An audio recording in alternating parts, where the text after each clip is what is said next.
Assalamualaikum warahmatullahi wabarakatuh. Halo teman-teman semua, lagi pada ngapain nih?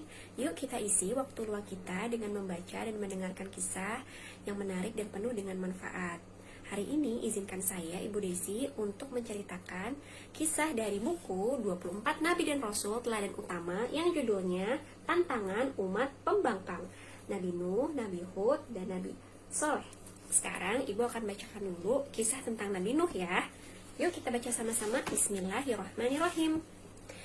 Nabi Nuh alaihissalam dilahirkan 116 tahun setelah Nabi Adam alaihissalam wafat.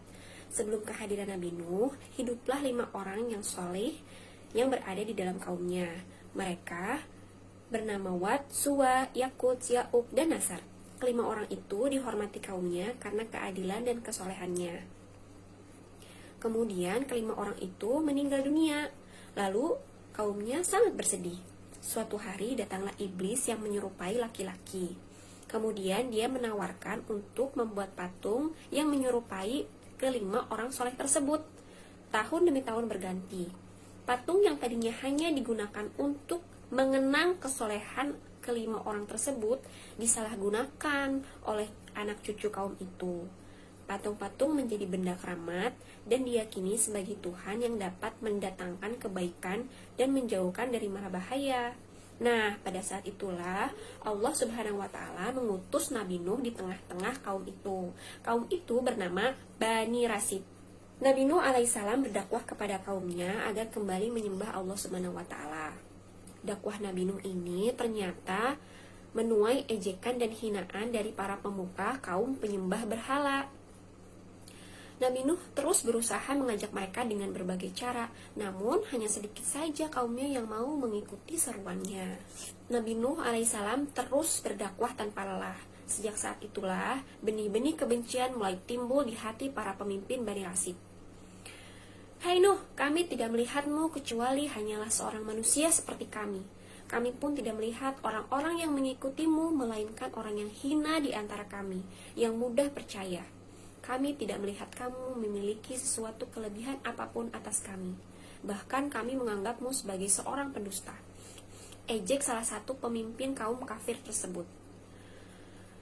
Para pemimpin tersebut kemudian menantang Nabi Nuh alaihissalam. Wahai Nuh, sungguh kamu telah berbantah-bantahan dengan kami. Kamu telah memperpanjang bantahanmu terhadap kami. Maka dari itu, datangkanlah kepada kami azab yang kamu ancamkan itu, jika kamu termasuk orang yang benar. Nabi Nuh terus saja berdakwah kepada kaumnya selama 950 tahun. Sebenarnya Nabi Nuh alaihissalam sangat berharap suatu saat kaumnya akan menyadari dan mengakui kebenaran ajaran yang dibawanya.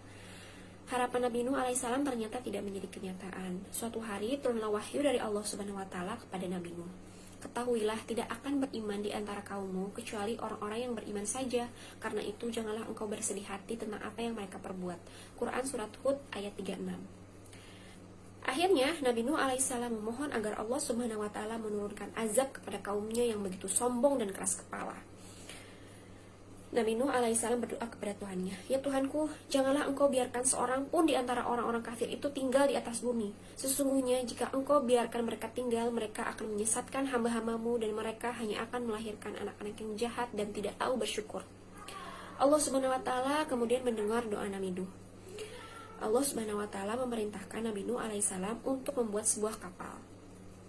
Allah Subhanahu wa Ta'ala berfirman, dan buatlah kapal itu dengan pengawasan dan petunjuk wahyu kami, dan janganlah engkau bicarakan dengan aku tentang orang-orang yang zalim. Sesungguhnya mereka itu akan ditenggelamkan. Quran surat Hud ayat 34. Demikianlah ketetapan yang telah diberikan Allah Subhanahu wa Ta'ala. Nah, berhasilkah Nabi Nuh alaihissalam dan pengikutnya membuat kapal? Dan bagaimana nasib kaum Bani Rasid yang telah menantang Nabi Nuh? Penasaran kan sama cerita selanjutnya? Nanti kita bertemu lagi di video berkisah selanjutnya ya. Manfaat yang bisa kita ambil dari cerita hari ini adalah doa adalah senjata. Jadi untuk kita jangan lupa untuk senantiasa berdoa kepada Allah Subhanahu wa Ta'ala ya. Baiklah, Ibu cukupkan cerita hari ini. Mudah-mudahan teman-teman semua selalu sehat dan berada dalam lindungan Allah Subhanahu wa Ta'ala. Wabillahi taufiq wal hidayah. Wassalamualaikum warahmatullahi wabarakatuh.